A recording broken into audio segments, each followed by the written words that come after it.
এখানে টিকিট লাগে না, টিকিট ফ্রি আছে, মানে এন্ট্রি ফ্রি আছে। ব্যাপারটা কি বলো তো, এই হচ্ছে একমাত্র ফোর্ট যেখানে এখন পর্যন্ত লোক বসবাস করে।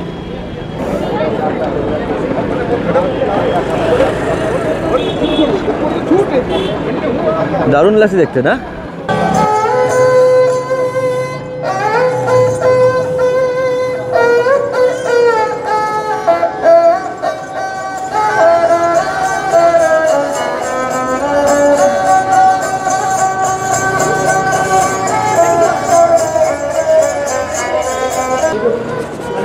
আমি একাই থেকে গেছি, ওই ভিডিও করার চক্করে একা থেকে গেছি, বাকি সবাই বেরিয়ে গেছে।